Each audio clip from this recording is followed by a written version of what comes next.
Hello and welcome to a Smurd P video, and I'm very happy today because I have finally got the second wave of Studio Series 86 Transformers the movie, and this is figure 8 in that line. And this is, well, it says Gnaw, but it's a Sharticon, obviously. I guess there's some legal entity crap going on there that meaning they can't call it a Sharticon, or something to do with sharks. I don't know. Anyway, it's a lot of bull crap in my opinion, but anyway, it is what it is. Copyright at its best. So we got this beautiful artwork on the front, beautiful artwork on the side. That looks very, very nice. Deluxe class, and on there it says 8608. So if you have all the boxes, you can line them up together, and I feel like they make them look very, very nice. Very nice indeed. And then some promo shots on the back. Big screen inspired scale detail backdrop, and then just the two pictures off them side to side. Plus it says, oh, we get a backdrop as well. And then on this side, another picture with amazing artwork. And on the top, that beautiful classic picture of Transformers the movie. So I'm going to open this up off camera, and we can have a closer look. Alright, so here is the Sharticon out of his mainly cardboard cage, because Hasbro are going green, and we've got this amazing backdrop which is on Quintessa, and that big Sharticon pit scene which with Hot Rod and Cup, which is amazing. Now, one thing that the Transformers the movie did, as well as having the amazing battle and death of Optimus Prime, they then went and set up sort of season 3, introducing us to the Quintessons and the Sharticons. Obviously, we didn't know it then, but when they killed, when Galvatron killed Starscream, we had that later on as well. We had these awesome new characters.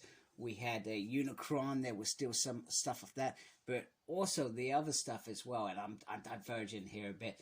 We had Hot Rod, who had gone from adolescence to being a leader. He had to deal with that on his shoulders as well, which we saw heavily in season 3. Probably didn't understand it as a kid, understand it now as an adult.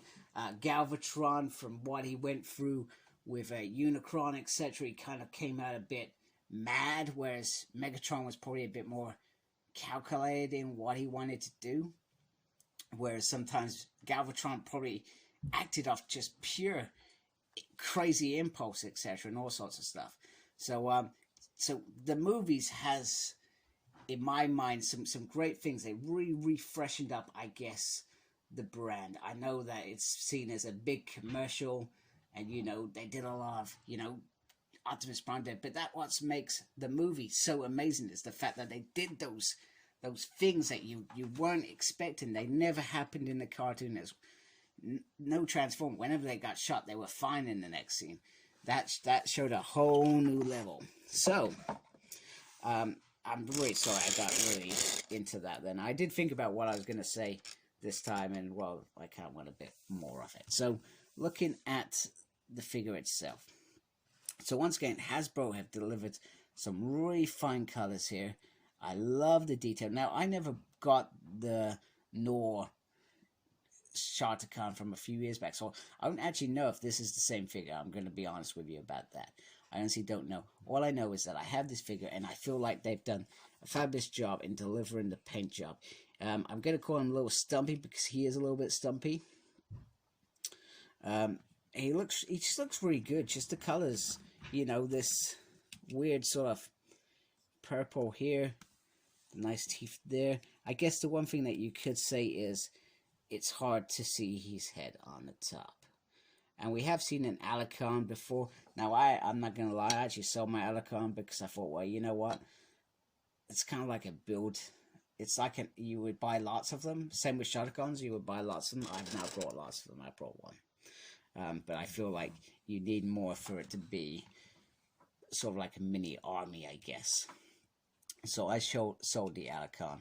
I do hope that they get the movie treatment at some point, because I feel like they could easily deliver that. I guess one thing that I found was odd with this figure is, well, this section is completely separate, and I, for the life of me, cannot seem to figure out away. Oh, wait a minute, I've just done it. Right, there we go. Oh, why are you still doing this on camera? Oh man, I can't even get that on. It's gotta go in there. I feel like it belongs in there. There we go. There it is. It is on. The backpack, which is literally his head, if you look at it like that. So he comes with 2 weapons, which I feel, once again, very, very nice. This is a very solid weapon, which does remind me of the little weapon that the figure had in the movie. Nice. It's very simplistic in the detail. And then the tail weapon. Now, it does have this little hinge here, which does give you a little, I don't know, motion if you want to do that. Entirely up to you. Entirely up to you. But it is cool to have it. Now, let's get on to articulation. Articulation galore. Get my camera in the right position. Lights, action. Right, so the arm does go all the way around, but you got this little arm here, so as you come around, it's not a clean straight there. You gotta take it around there if you want to do that. It does have the elbow swivel, and the elbow does sort of double up like that. Now, there is no articulation on the wrist, but considering the size and the price, you can sort of forgive that. Now, in terms of the head does look down that much, but which is ridiculous because he's just looking at his own body. And he does go up only slightly, but you almost have it in that position so we can kind of see over his teeth. And then, well, I've shown you that hand, so there's no point there. Nothing there at all. There is no swivel there, but he is a little stumpy dude, so that's cool. That works. He does swivel there. He can do the splits, which is very cool. He has a knee thingy majiggy there, and he does go forward a little bit if you want to do that. I would find that a bit weird, but hey, it's Transformers. They can do whatever they want. And he does have a little pivot there, which is probably more for the transformation. It does have this little flick bit here, but nothing else there. So, all in all, that is quite a nice little bit of articulation, considering how dumb he is. There we go. He is nice. I do like him. I feel like I've got a lot of time for this figure. I feel like if you can buy a few of them, buy a few of them. I feel like they're worth it. Here he is next to Earthrise Quintesson. I feel like I actually quite like this Quintesson. I think I griped about the transformation because I felt like, well, you should have just kept it as Quintesson and not bothered with that other crap because, well, it's Quintesson and they didn't transform. I feel like they did do like a movie Quintesson as an exclusive. I completely missed that. And to be fair, I probably should have checked out a review because I feel like that was more perhaps movie accurate, but I feel like they could easily re-release the Quintesson stuff as well, quite easily, which is very nice. Execute them. So I'm gonna go transform the Sarticon.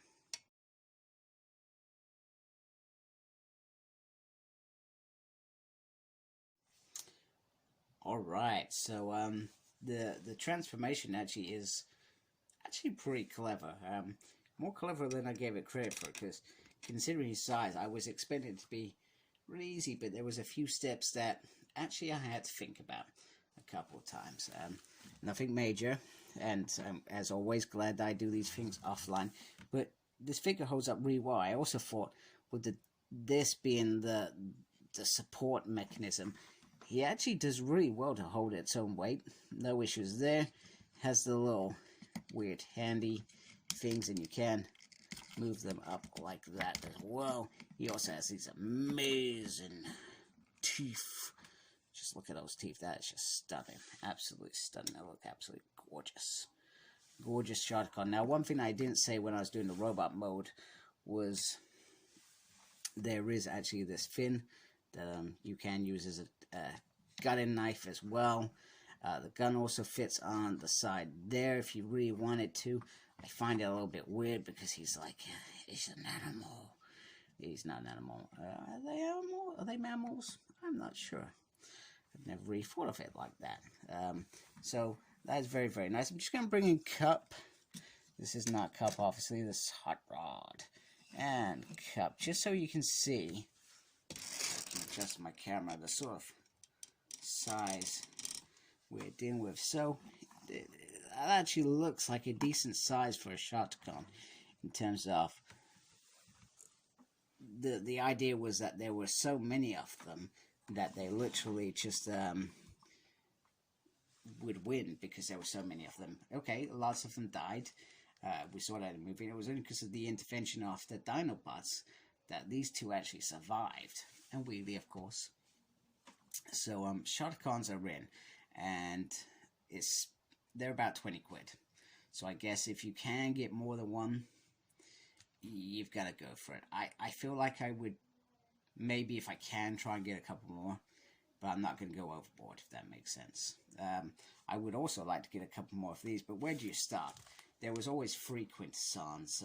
There's probably more as a race, but Sharticons, they were their army, their tools.